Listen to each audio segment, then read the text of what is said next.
जय हिंद साथियों, स्वागत है आप सभी का फिर से हमारे YouTube चैनल एग्ज़ाम डे पर। तो जैसा कि आप सभी जानते हैं कि हम पढ़ रहे थे भारत का भूगोल, इंडियन ज्योग्राफी। तो भारत के भूगोल में हमने भारत का अक्षांशीय विस्तार और भारत की स्थिति, भारत का आकार कैसा है, ये सभी कुछ कंप्लीट कर लिया था। और उससे पहले वाली क्लास में हमने पढ़ा था प्रायद्वीपीय पठार। प्रायद्वीपीय पठार से पहले हम कंप्लीट कर चुके थे हिमालय। तो अगर आप हमारे चैनल पर नए हैं तो प्लीज़ इससे पहले वाली क्लास ज़रूर देखें। इससे आपका पहले वाला क्लियर हो जाएगा कि पहले हमने जो पढ़ाया है प्रायद्वीपीय पठार, अब टॉपिक चल रहा है हमारा। और हमारे चैनल को सब्सक्राइब करें और वीडियो को लाइक करें। तो आइए बिना देरी किए हम चलते हैं टॉपिक पर अपने। तो स्टार्ट करते हैं आज का हम टॉपिक। मैंने बताया था थोड़ी देर रिवीजन करते हैं हम पिछली क्लास का, तो आप बने रहिए मेरे साथ। मैंने बताया था आपको प्रायद्वीपीय पठार। प्रायद्वीपीय पठार होता क्या है? तो प्रायद्वीपीय पठार मैंने कल भी बताया था आपको। प्रायद्वीपीय पठार की जो डेफिनेशन है वो है हमारी कि पृथ्वी का ऐसा उठा हुआ भाग, यहां पर देखो, एक होता है पर्वत और एक होता है पठार। पृथ्वी का ऐसा उठा हुआ भाग जिसकी जो सतह होगी वो समतल हो, यानी कि जिसकी ऊंचाई पर जाने के बाद सतह समतल हो। जबकि पर्वत में होता क्या है, पर्वत में जो नुकीली होती है, ऊपर से चोटी बनी हुई होती है पर्वत में, तो इस तरह से जो बनेगा वो बनेगा हमारा पर्वत। और ये क्या है, ये पठार। पर्वत की जो ऊंचाई होगी वो ज्यादा होगी, जबकि जो हमारा पठार होगा उसकी ऊंचाई कम होगी। तो पृथ्वी का ऐसा उठा हुआ भाग जिसकी ऊंचाई कम हो और वो समतल हो, उसको क्या बोलते हैं हम? पठार। तो देखिए यहां तक हम कंप्लीट कर चुके थे।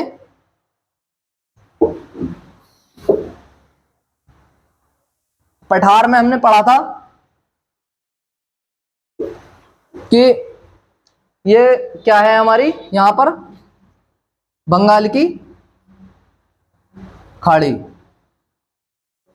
और ये हिंद महासागर, और ये क्या है हमारा?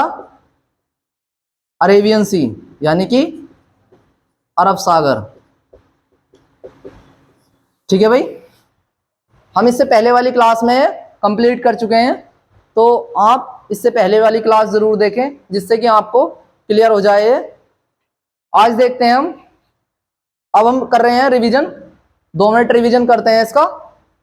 तो ये था हमारा अरब सागर, हिंद महासागर और बंगाल की खाड़ी। मैंने बताया था आपको कि प्रायद्वीप जो होता है हमारा वो इस तरह से होता है।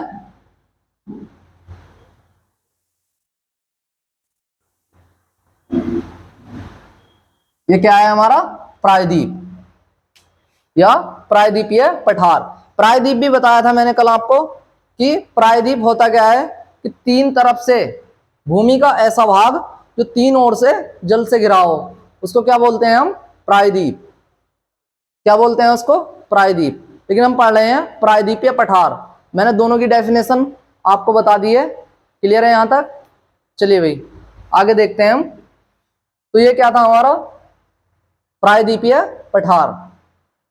कल मैंने सभी कुछ बता दिया था कि इसका क्षेत्रफल, इसका जो विस्तार है वो कितना है, और इसकी ऊंचाई कितनी है, और इसकी चौड़ाई कितनी है। देखिए दोबारा से रिवीजन कर लेते हैं। तो इसकी जो ऊंचाई है वो मैंने कल भी बताया था आपको, वो कितनी है? 1600 किलोमीटर। कितनी है? 1600 किलोमीटर।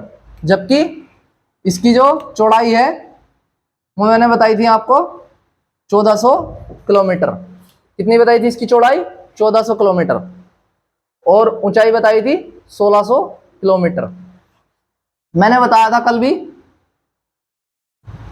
कि प्रायद्वीपीय पठार के उत्तर पश्चिम में, प्रायद्वीपीय पठार के उत्तर पश्चिम में एक पहाड़ी पड़ती है हमारी, अरावली पर्वत। कौन सी है? अरावली की पहाड़ियां या अरावली पर्वत। उसके बाद मैंने बताया था कि उत्तर पूर्व में प्रायद्वीपीय पठार के उत्तर पूर्व में जो हमारी पहाड़ी पड़ती है उसको बोलते हैं हम शिलोंग या एनलोंग या करबी पहाड़ी। शिलोंग, एनलोंग या करबी पहाड़ी। ठीक है भाई। उसके बाद मैंने बताया था कि पूर्व में कौन सी पहाड़ियां पड़ती हैं हमारी? राजमहल की पहाड़ियां। कौन सी पहाड़ी बताई थी? राजमहल की पहाड़ियां। और जो पश्चिम में बताई थी मैंने, पश्चिम में बताया था आपको कि पश्चिम में पड़ती हैं गिर की पहाड़ियां। कौन सी पहाड़ी? गिर की, जहां पर गिर राष्ट्रीय उद्यान भी है हमारा, जो किस लिए फेमस है? एशियाई बब्बर शेरों के लिए। तो यहां तक सभी को क्लियर है? चलिए भाई, आज हम स्टार्ट करते हैं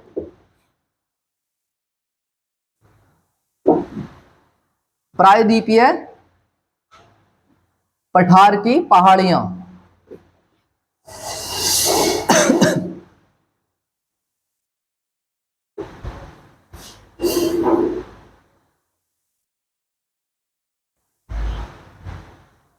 क्या है आज का टॉपिक? वो है हमारा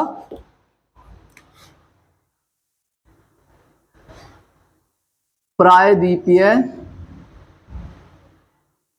पठार एवं पहाड़ियां।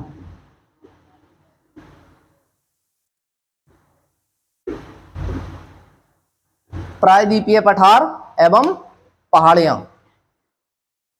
अब मैं आपको बता रहा हूं कि प्राचीन काल में था क्या।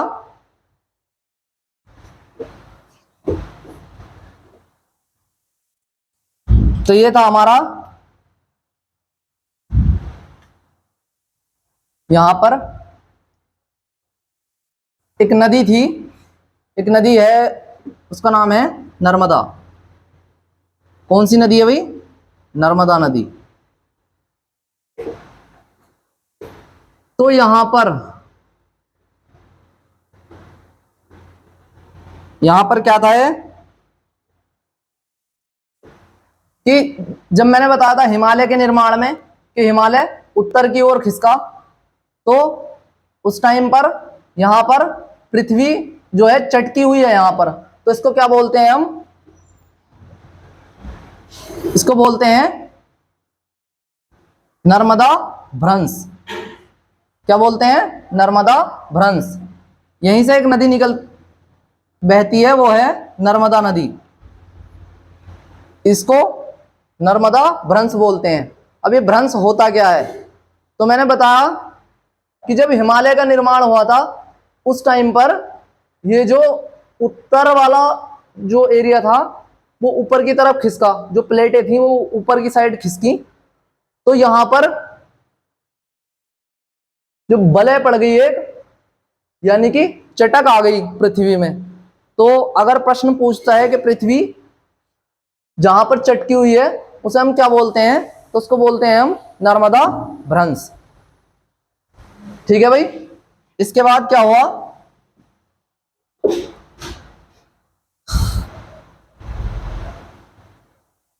यहां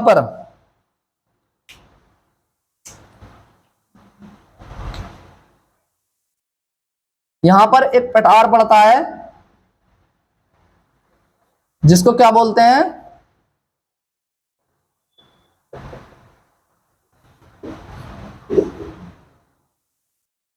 इसको बोलते हैं हम मैकाल का पठार। ठीक है, क्या बोलते हैं इसको? मैकाल का पठार। उसके बाद एक और पठार पड़ा यहां पे,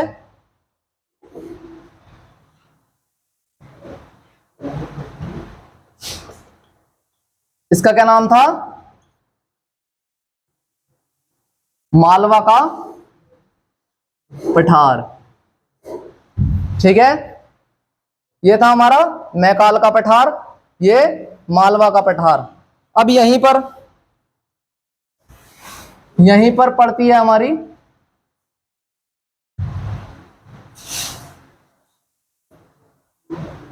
ये कौन सी श्रेणी है? तो ये है हमारी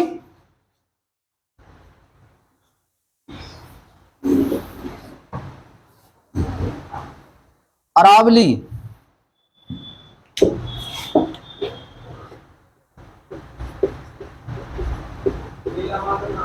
अरावली पर्वत श्रेणी। कौन सी श्रेणी है? अरावली पर्वत श्रेणी। तो था क्या कि ये जो अरावली पर्वत श्रेणी है, ये गुजरात से स्टार्ट होकर, यहां से गुजरात से और राजस्थान को काटते हुए कहां तक जाती है? दिल्ली तक। दिल्ली तक इसका विस्तार है। किसका? जो अरावली पर्वत श्रेणी है। ठीक है, उसके बाद देखिए, उसके बाद पड़ता है हमारा यहां पर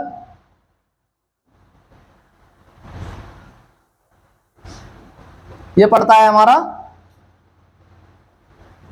बुंदेलखंड का पठार। कौन सा पठार? बुंदेलखंड का पठार।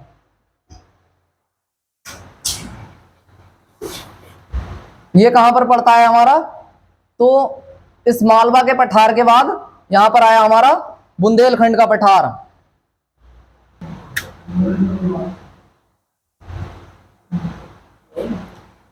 तो ये कौन सा है हमारा? बुंदेलखंड का पठार। उसके बाद ये है हमारा बघेलखंड का पठार। कौन सा? बघेलखंड का पठार। इसके नीचे एक और पठार पड़ता है हमारा, जिसका नाम है ये यहां पे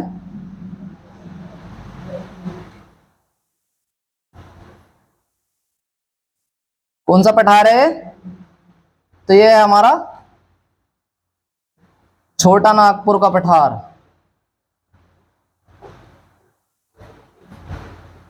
छोटा नागपुर का पठार।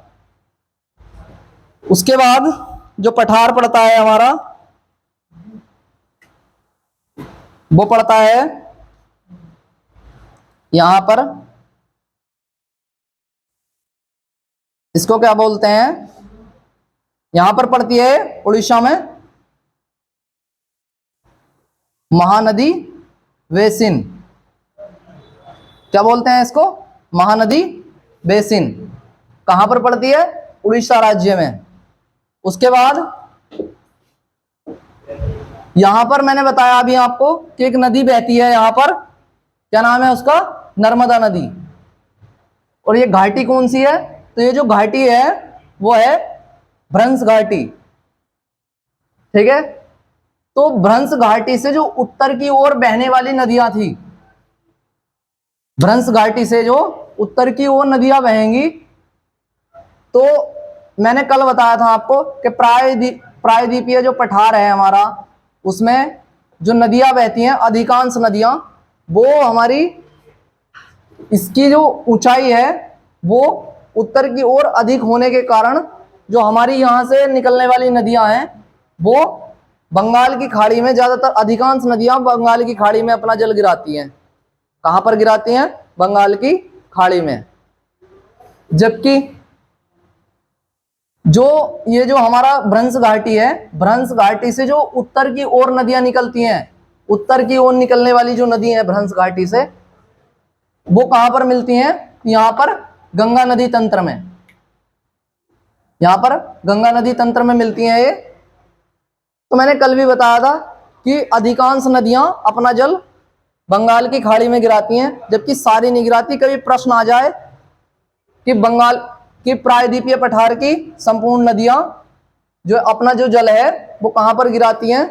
तो कुछ तो बंगाल की खाड़ी में गिराती हैं और कुछ यहां से जो भ्रंश घाटी के उत्तर से निकलने वाली नदियां हैं हमारी, वो गंगा नदी तंत्र में विलीन हो जाती हैं।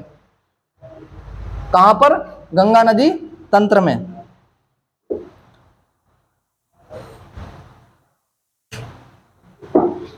उसके बाद मैंने बताया कि यहाँ पर प्रायद्वीपीय पठार के पूर्व में एक पहाड़ी पड़ती हैं, राजमहल की पहाड़ियां। राजमहल की पहाड़ियां ये कहाँ पर पड़ती हैं हमारी? ये पड़ती हैं हमारी झारखंड में। कहाँ पर? झारखंड में। इसके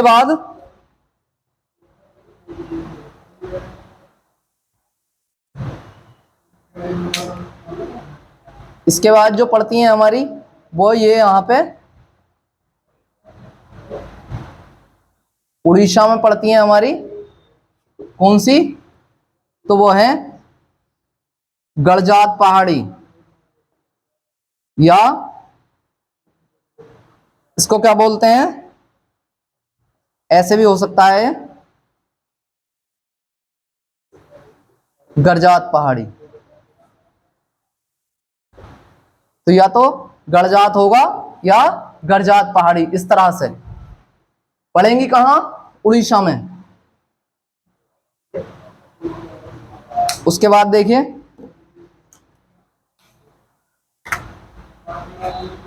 यहां पर पड़ता है हमारा ये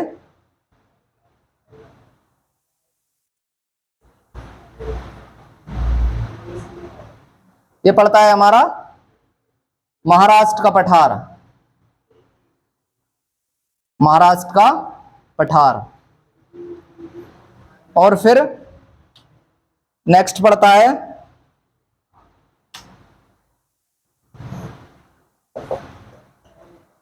यह है कर्नाटक का पठार। कर्नाटक का पठार। ठीक है भाई, तो यहां तक क्लियर है सभी को? तो मैंने बताया कि यहां पर जो ये हमारी भ्रंश घाटी थी, यहां पर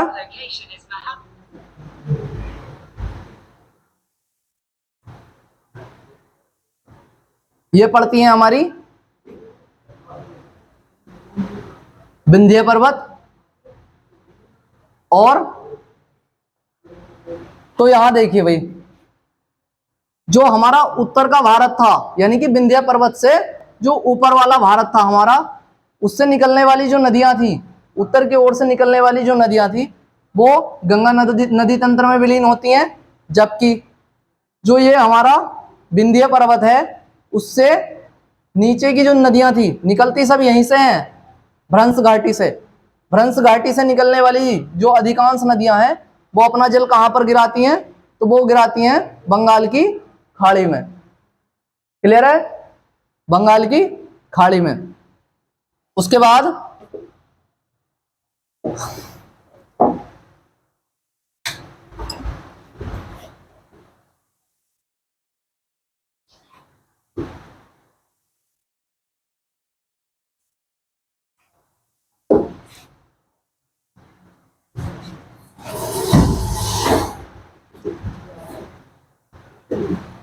देखते हैं हम,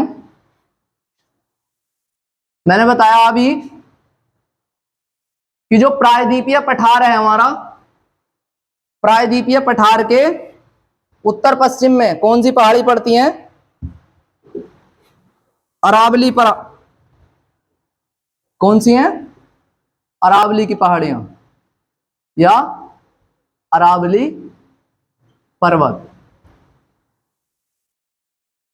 अरावली पर्वत, तो ये क्या है? तो ये भारत का सबसे प्राचीन पर्वत है। भारत का सबसे प्राचीन पर्वत कौन सा है? अरावली की पहाड़ियां या अरावली पर्वत।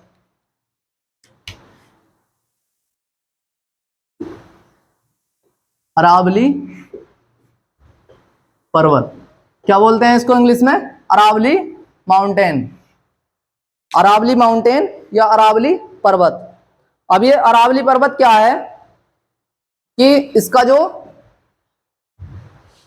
ये एक अवशिष्ट पर्वत का उदाहरण है। इसकी क्या क्या विशेषताएं हैं देखते हैं हम। एक अपशिष्ट पर्वत का उदाहरण है। किसका उदाहरण है? तो ये एक अपशिष्ट पर्वत का उदाहरण है, जो हमारा अरावली पर्वत है।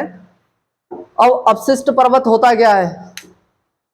तो अपशिष्ट पर्वत ऐसे पर्वत जो प्राचीन काल से, यानी कि करोड़ों वर्ष से, प्राचीन काल या करोड़ों वर्ष कह सकते हैं हम, या फिर 120 मिलियन वर्ष पहले के जो पर्वत थे हमारे, इनका जो निर्माण होता है वो होता है हमारा नदियों से, ग्लेशियर से और वायु के अपवाह तंत्र से। यानी कि हम ये कह सकते हैं कि जो प्राचीन पर्वत हैं हमारे, जिनका लगातार अपरदन हो रहा है, अपरदन यानी कि कटाव, ऐसे पर्वत जिनका लगातार कटाव हो रहा है, या ग्लेशियर, वायु के द्वारा या नदियों द्वारा जो है वो, यानी कि नदी आ रही है और नदी के रास्ते में आ गया कोई पर्वत और नदी काट के निकल गई उसके बीच से, ऐसे पर्वतों का जो उदाहरण है वो है हमारा अरावली पर्वत। उसे क्या बोलते हैं हम? तो उसको बोलते हैं हम अपशिष्ट पर्वत। ठीक है। इनका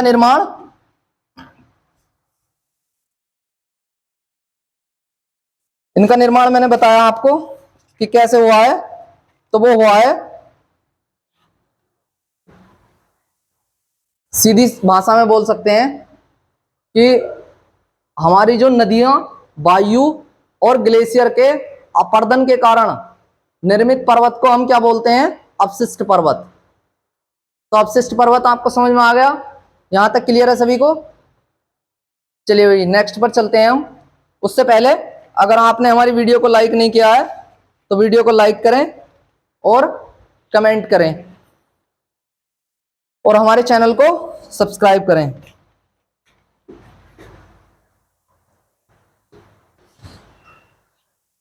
तो अपशिष्ट पर्वत समझ में आ गया आपको? अब हम देखते हैं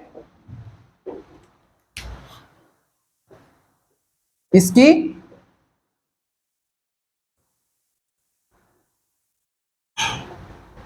ऊंचाई कितनी है।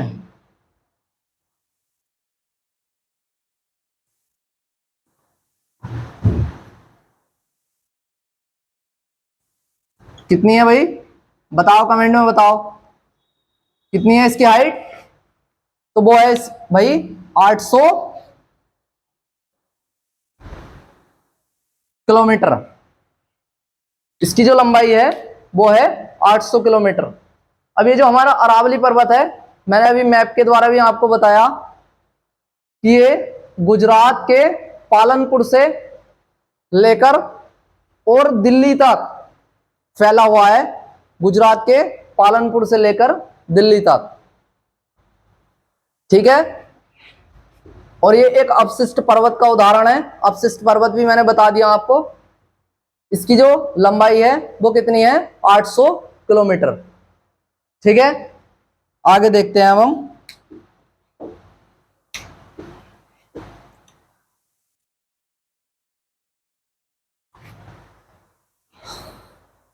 अब हम देखते हैं कि अपशिष्ट पर्वत के उदाहरण कौन कौन से हैं।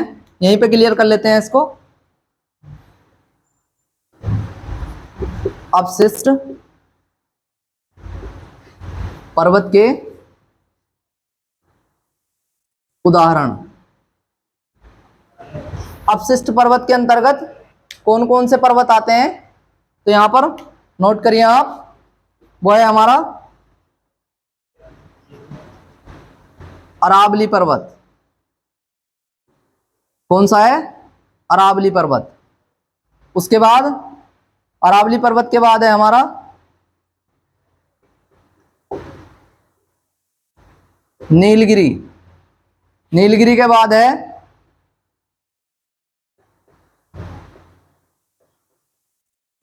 पारसनाथ पहाड़ी। कौन सा? पारसनाथ पहाड़ी। इसके बाद पड़ता है हमारा विंध्याचल पर्वत।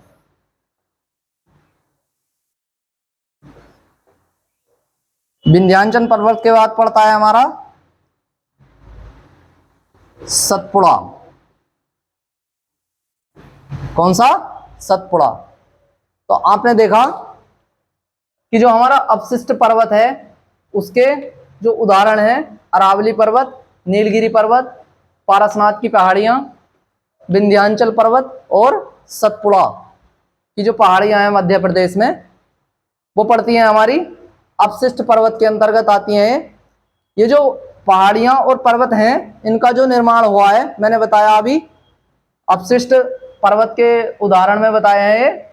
तो इनका जो निर्माण हुआ था वो हुआ था ग्लेशियर, वायु और नदियों के अपरदन के कारण। नदियां लगातार काट रही हैं और जो बचा हुआ पार्ट है हमारा, जैसे कोई पर्वत है और किसी नदी ने काट दिया या कोई ग्लेशियर निकल गया उसकी साइड से और वो उसको लगातार कम कर रहा है, ह्रास कर रहा है उसका, तो उसको क्या बोलते हैं हम? उसको बोलते हैं अपशिष्ट पर्वत। जो उसका बचा हुआ भाग होता है उसको अपशिष्ट पर्वत। ठीक है। उसके बाद देखो,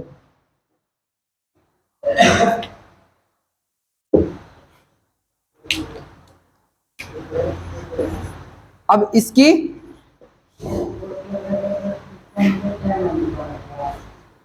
आयु अगर पूछता है कि ये जो हमारा अरावली पर्वत है इसकी आयु, तो इसमें हमें बताना है 570 मिलियन वर्ष पूर्व। 570 मिलियन वर्ष पूर्व इसकी आयु में बताना है, 570 मिलियन वर्ष पूर्व। तो मैंने बताया कि भारत का सबसे प्राचीन पर्वत है ये अरावली की पहाड़ियां। तो इसकी जो आयु है वो है 570 मिलियन वर्ष पूर्व। उसके बाद इसकी जो सबसे ऊंची चोटी है वो कौन सी है?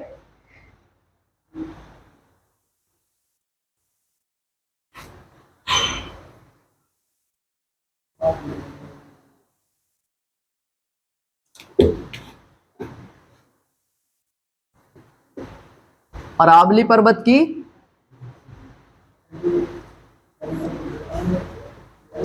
सबसे ऊंची चोटी तो वो कौन सी है हमारी? तो वो है हमारी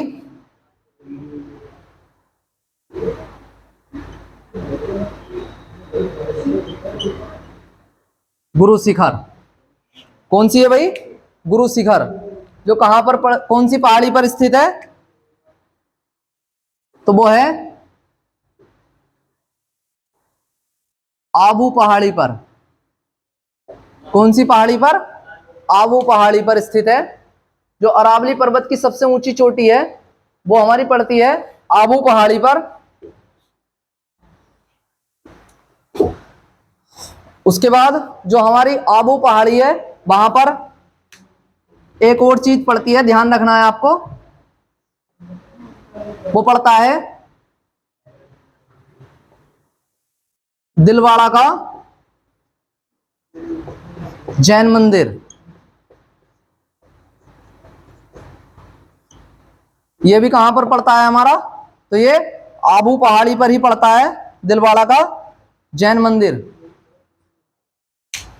जो जैनियों का जो है बहुत ही प्रसिद्ध मंदिर है। ध्यान रखना है, अक्सर पूछ लेता है कि दिलवाड़ा का जैन मंदिर किस पहाड़ी पर पड़ता है? तो वो है हमारा आबू पहाड़ी पर। अजय जो गुरु शिखर है उसकी जो ऊंचाई है वो कितनी है? तो वो है हमारी 1722 मीटर। कितनी है इसकी ऊंचाई भाई? तो वो है 1722 मीटर। क्लियर है? चलिए भाई आगे देखते हैं अब हम।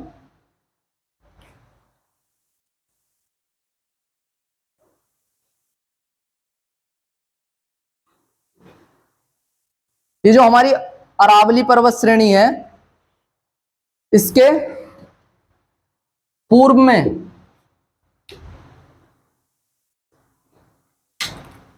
इसके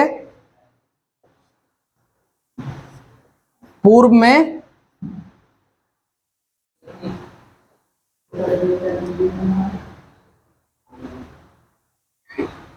सॉरी, इसके पश्चिम है, इसके पश्चिम में दो नदियां प्रवाहित होती हैं, दो नदियां प्रवाहित होती हैं।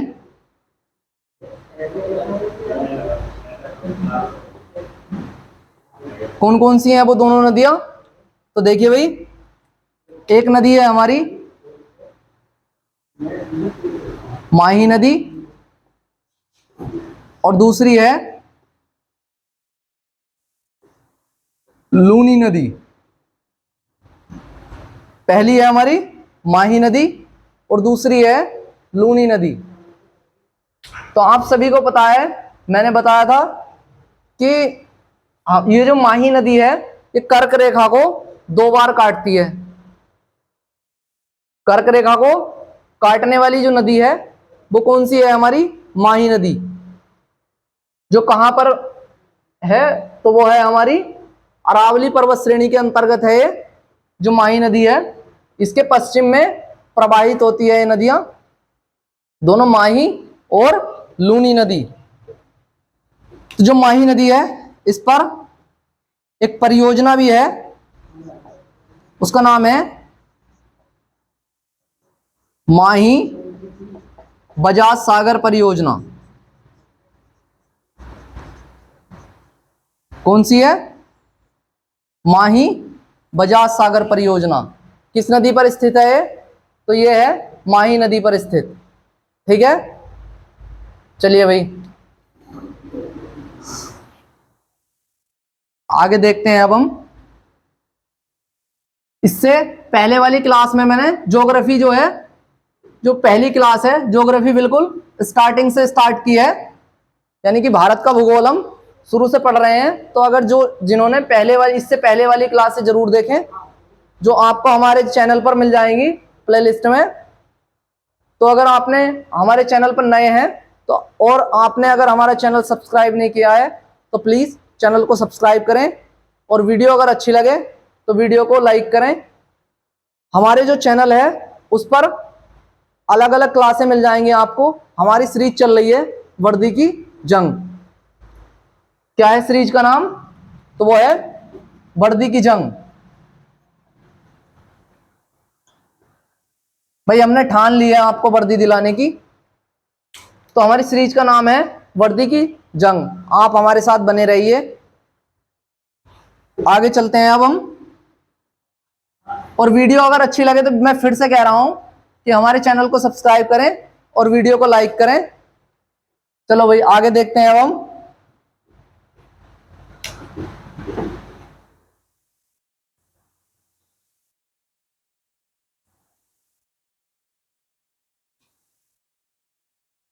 जो इंपॉर्टेंट पॉइंट है वो आप या तो स्क्रीनशॉट ले सकते हैं या अपनी नोटबुक में नोट कर सकते हैं।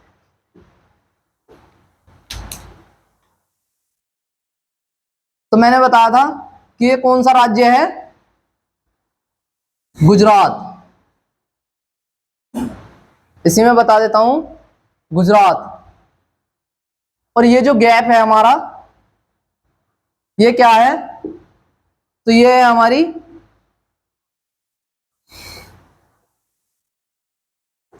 कच्छ की खाड़ी।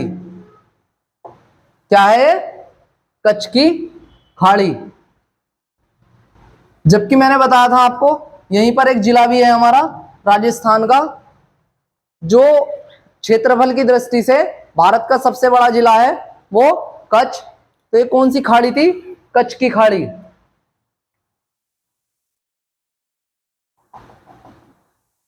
और ये क्या है हमारी? तो ये है खंबात की खाड़ी। या गल्फ ऑफ खंबात। ठीक है भाई, खंबात की खाड़ी कहां पर पड़ती है ये? तो ये कच्छ की खाड़ी पड़ती है यहां पर गुजरात में ही, और ये पड़ती है हमारी यहां पर। ठीक है, यहां पर एक पठार भी पड़ता है जिसको हम बोलते हैं काठियावाड़ का पठार। किस राज्य में है ये? तो ये कौन सा राज्य है? गुजरात। तो गुजरात में पड़ता है काठियावाड़ का पठार। ठीक है, तो मैंने जो बताया कि माही और लूनी नदी बता रहा था मैं, आपको एक और पॉइंट याद रखना है कि खंबात की खाड़ी में गिरने वाली नदियां, खंबात की खाड़ी में कौन कौन सी नदी अपना जल गिराती हैं, तो उनका नाम है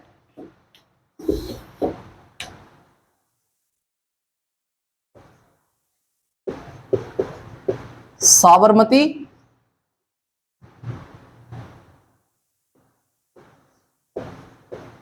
नर्मदा,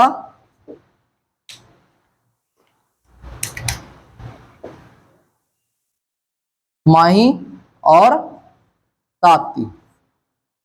कौन कौन सी नदियां हैं? साबरमती, नर्मदा, माही और ताप्ती। तो ये 4 नदियां हैं जो अपना जल खंबात की खाड़ी में गिराती हैं। वरना ये जो प्रायद्वीपीय पठार मैंने बताया था कि प्रायद्वीपीय पठार की जो ऊंचाई है वो उत्तर की ओर अधिक होने के कारण जो अधिकांश नदियां हैं वो अपना जल कहां पर गिराती हैं? बंगाल की खाड़ी में। और विंध्याचल जो पर्वत है, विंध्याचल पर्वत के उत्तर की ओर बहने वाली जो नदियां हैं, यानी कि विंध्याचल पर्वत के उत्तर की ओर से निकलने वाली जो नदियां हैं वो कहां पर मिल जाती हैं हमारी? तो वो मिल जाती है हमारी कहां पर भाई? वो मिलती है हमारी गंगा नदी तंत्र में। इससे पहले बताया है मैंने अभी आपको कि वो कहां पर मिलती हैं? गंगा नदी तंत्र में। चलिए भाई आगे देखते हैं अब हम।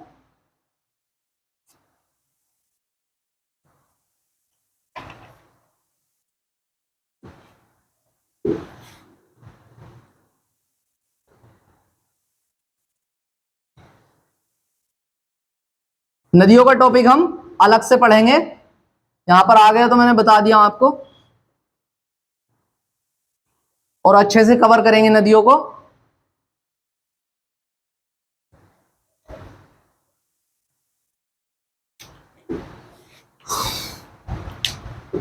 तो ये जो था हमारा अरावली पर्वत, इसका नेक्स्ट पॉइंट देखते हैं हम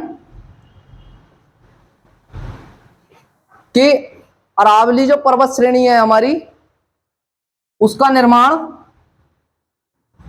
अरावली पर्वत का निर्माण किस काल में हुआ?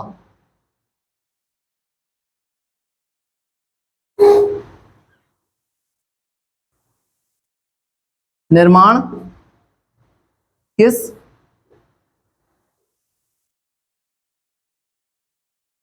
काल में हुआ? तो किस काल में हुआ भाई? बताओ, कमेंट में बताओ भाई, किस काल में हुआ इसका निर्माण? जो पहले से पढ़े हुए हैं भाई वो बताओ कि अरावली पर्वत का जो निर्माण है हमारा वो किस काल में हुआ?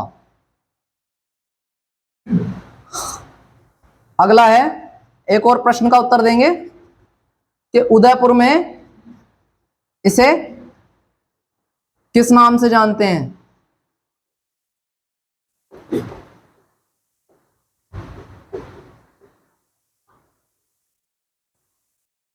उदयपुर में हम इसे किस नाम से जानते हैं?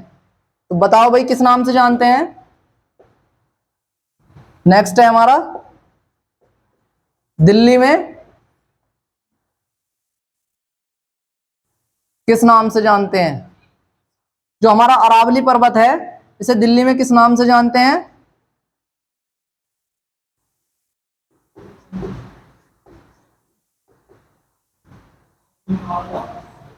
और एक और क्वेश्चन है आपसे कि अलवर में अरावली पर्वत को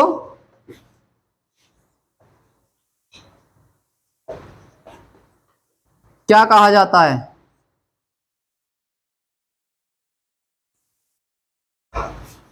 देखिए भाई, बताओ, अरावली पर्वत का जो निर्माण हुआ वो किस काल में हुआ, और उदयपुर में से किस नाम से जानते हैं? उसके बाद दिल्ली में से किस नाम से जानते हैं? और आपको लास्ट में बताना है कि अलवर में अरावली पर्वत को हम क्या कहते हैं। तो देखिए, इसका जो निर्माण हुआ वो हुआ हमारा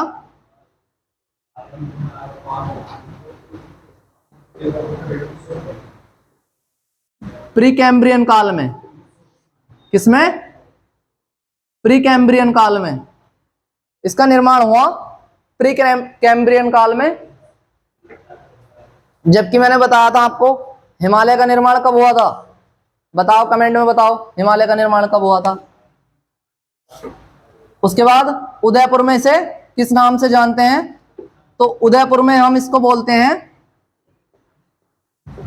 जर्दा श्रेणी। क्या बोलते हैं? जर्दा श्रेणी। उदयपुर में अरावली पर्वत को हम बोलते हैं जर्दा श्रेणी। अच्छा, दिल्ली में जो बोलते हैं हम इसको बोलते हैं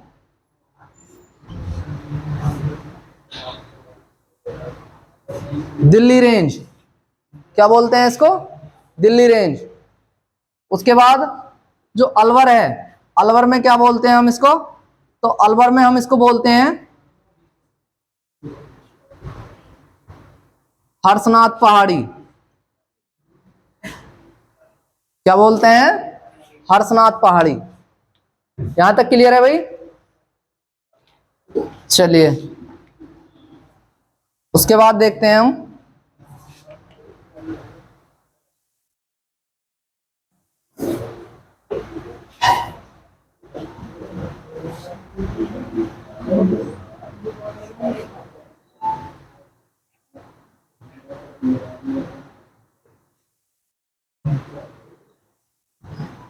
उसके बाद देखते हैं हम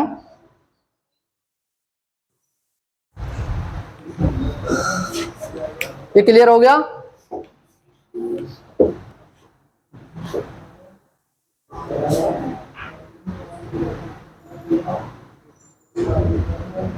सतपुड़ा पर्वत।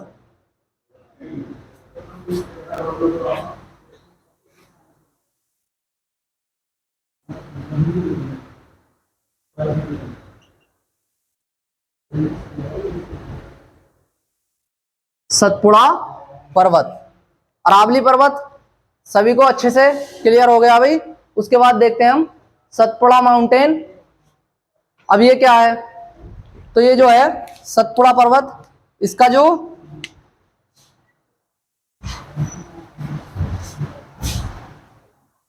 विस्तार है तो वो है हमारा 21 डिग्री उत्तरी अक्षांश से 24 डिग्री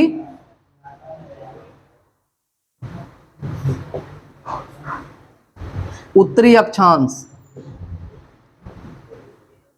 मैंने मैप में भी बताया था आपको कि कहां पर पड़ता है, तो ये उत्तर की ओर पड़ता है, सतपुड़ा की पहाड़ियां। तो इसका जो विस्तार है वो कितना है? तो 24 डिग्री उत्तरी अक्षांश से, सॉरी 21 डिग्री उत्तरी अक्षांश से 24 डिग्री उत्तरी अक्षांश। उसके बाद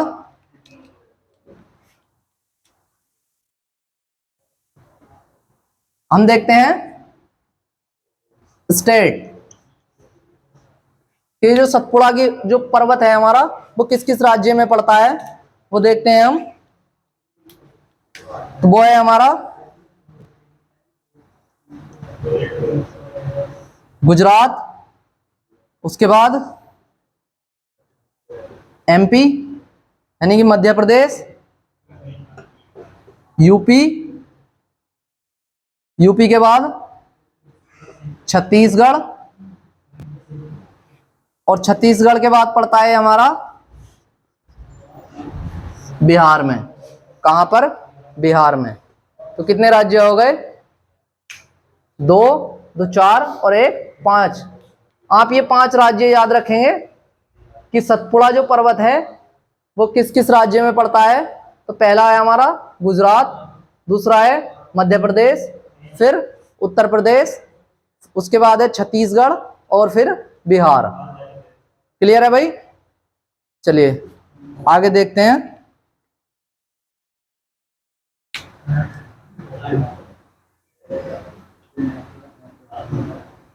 तो ये कौन सा पर्वत बना दिया मैंने? ये बना दिया मैंने सतपुड़ा पर्वत। कौन सा पर्वत है ये? सतपुड़ा पर्वत। ये कौन सी दिशा है? ये है आपकी पूर्व दिशा। तो ये कौन सी दिशा है? ये है पूर्व दिशा और ये पश्चिम दिशा। तो सतपुड़ा जो पर्वत है हमारा, उसके मैंने देखा आपने ये बनाया मैंने सतपुड़ा पर्वत। इसके कितने पार्ट बनाए मैंने? 3 पार्ट। यह है हमारा पश्चिमी पार्ट, यह है मध्य पार्ट और ये पूर्वी पार्ट। यानी कि पूर्वी भाग, मध्य भाग और पश्चिमी भाग। अब हम देखते हैं कि जो सतपुड़ा के पश्चिमी भाग में जो पहाड़ी पड़ती हैं उनको क्या बोलते हैं हम?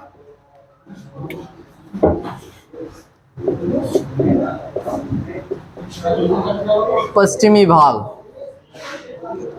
कौन सी पहाड़ी पड़ती हैं भाई यहाँ पे? तो उनको बोलते हैं हम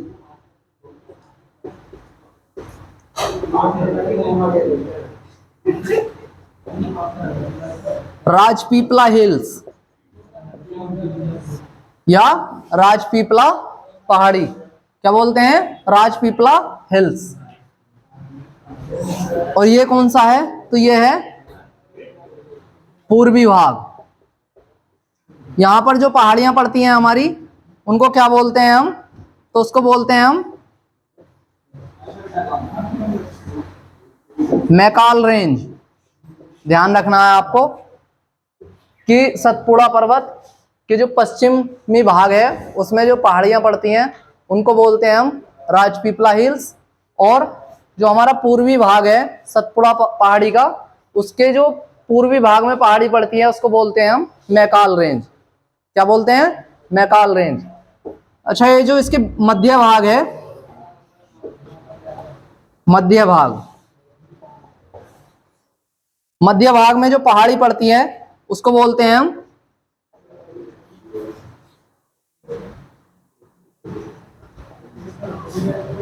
महादेव पर्वत। क्या बोलते हैं? महादेव पर्वत। पूर्वी भाग की जो पहाड़ी है वो उसको बोलते हैं मैकाल रेंज। मध्य भाग की जो पहाड़ी है उसको बोलते हैं हम महादेव पर्वत, और जो हमारा पश्चिमी भाग है उसमें जो पहाड़ी पड़ती हैं उसको बोलते हैं हम राजपीपला हिल्स। क्लियर है यहां तक? आगे देखते हैं भाई। तो यहां पर मैकाल जो रेंज है हमारी, इसकी जो सबसे ऊंची चोटी है उसका क्या नाम है? उसका नाम है अमरकंटक। सबसे ऊंची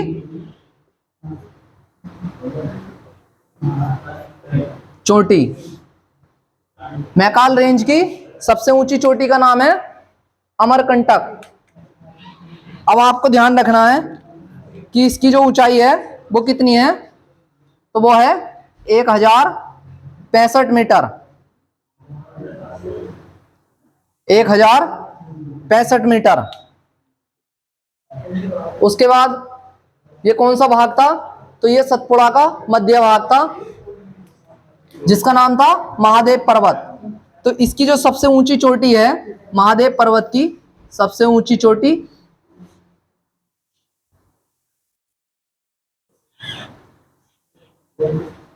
उसका क्या नाम है भाई? उसका नाम है धूपगढ़। क्या नाम है उसका? धूपगढ़। इसकी जो ऊंचाई है तो वो कितनी है? तो वो है 1350 मीटर। कितने मीटर है भाई? 1350 मीटर। यहां तक क्लियर है सभी को कि सतपुड़ा के पश्चिमी भाग में कौन सी पहाड़ी पड़ती है, मध्य भाग में पहाड़ी कौन सी पड़ती है और पूर्वी भाग में कौन सी पहाड़ी पड़ती है। और जो पूर्वी भाग की जो सबसे मैकाल रेंज है उसकी जो सबसे ऊंची चोटी है उसका नाम है अमरकंटक। मैंने बताया अभी आपको उसका नाम अमरकंटक, जिसकी ऊंचाई कितनी है 1065 मीटर। उसके बाद जो मध्य में जो पहाड़ी पड़ती है उसका नाम है महादेव पर्वत, जिसकी सबसे ऊंची चोटी है धूपगढ़। क्या नाम है उसका? धूपगढ़, जिसकी ऊंचाई मैंने बताई 1350 मीटर। नेक्स्ट देखते हैं भाई।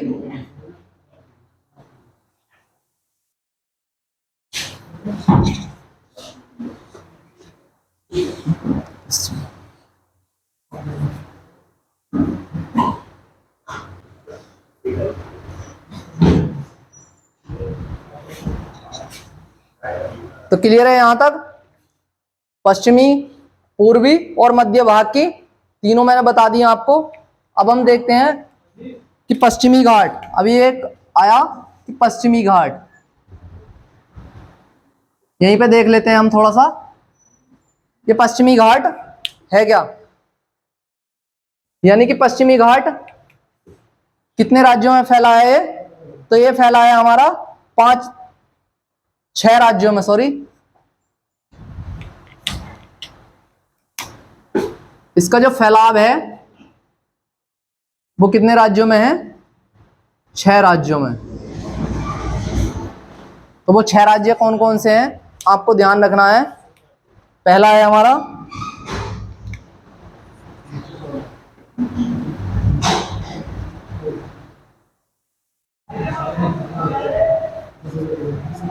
गुजरात,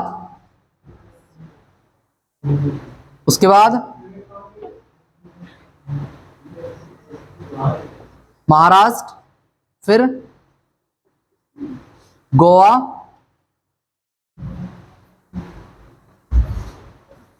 कर्नाटक, केरल और तमिलनाडु। ठीक है, जो पश्चिमी घाट वाले राज्य हैं वो कितने हैं? 6 राज्य। पहला गुजरात, दूसरा महाराष्ट्र, तीसरा गोवा, चौथा कर्नाटक, पांचवा केरल और छठा है हमारा तमिलनाडु। अच्छा, एक और प्रश्न है, जैसे कि ये जो सतपुड़ा है, जो हमारा सतपुड़ा पर्वत है, इसको हम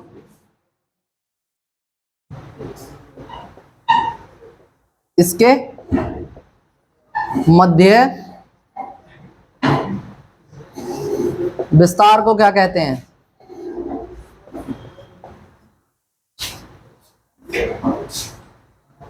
क्या बोलते हैं इसके मध्य विस्तार को हम? तो मैंने बताया था अभी आपको, महादेव पर्वत। क्या बोलते हैं? महादेव पर्वत। और इसके पूर्वी भाग को मैकाल रेंज बोलते हैं, जिसकी सबसे ऊंची चोटी मैंने अभी बता दी आपको अमरकंटक, जिसकी ऊंचाई 1065 मीटर थी। एक और पॉइंट नोट करेंगे आप कि सतपुड़ा पर्वत को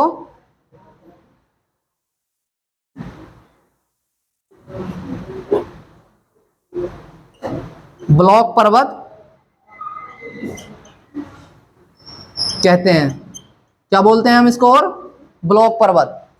तो हमारा जो सतपुड़ा पर्वत है हम उसको ब्लॉक पर्वत भी कहते हैं। क्लियर है भाई यहां तक? अब इसको ब्लॉक पर्वत क्यों कहते हैं? ब्लॉक पर्वत क्या होते हैं? तो ऐसे पर्वत जो 2 नदियों के बीच में हो, यानी कि जिन्हें काटकर 2 नदियां बह रही हो या 2 नदियों के बीच में हो, ऐसे पर्वत को क्या बोलते हैं हम? ब्लॉक पर्वत। ठीक है,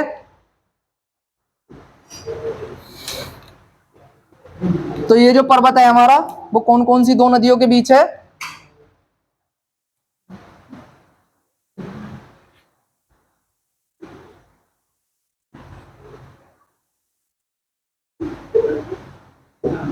तो ये है हमारा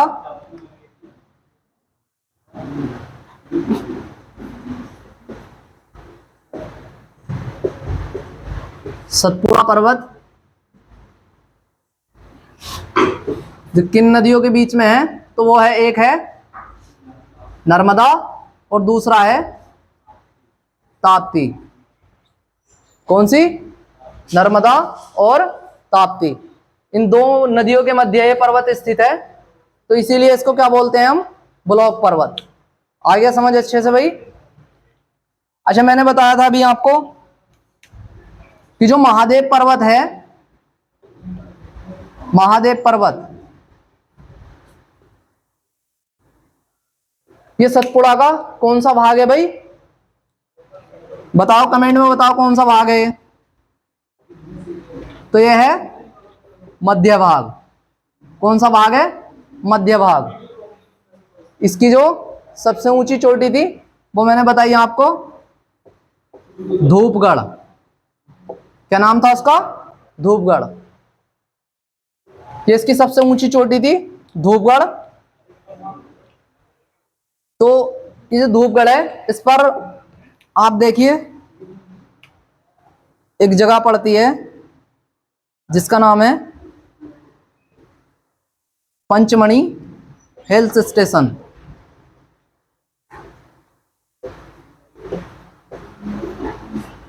पंचमढ़ी हिल्स स्टेशन। उसके बाद एक और जगह पड़ती है यहां पे, जिसको हम बोलते हैं ओंकारेश्वर मंदिर।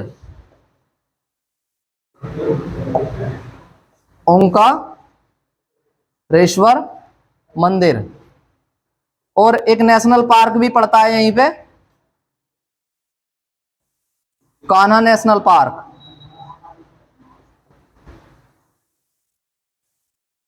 जो कौन से राज्य में है? मध्य प्रदेश। ठीक है, तो यहां तक आप सभी को अच्छे से समझ में आ गया? चलिए भाई, आज की जो क्लास है उसको हम यहीं पे समाप्त करते हैं। और आपका अगर कोई भी डाउट है तो आप हमें कमेंट में जरूर लिखें, क्लास से रिलेटेड हो या फिर आपका कोई भी क्वेश्चन हो, आप कमेंट में लिखिए। और अगर आपने अभी तक हमारे चैनल को सब्सक्राइब नहीं किया तो आप हमारे चैनल को सब्सक्राइब करें, और वीडियो अगर अच्छी लगे तो वीडियो को लाइक करें, कमेंट करें और ज़्यादा से ज़्यादा शेयर करें। जय हिंद, जय भारत।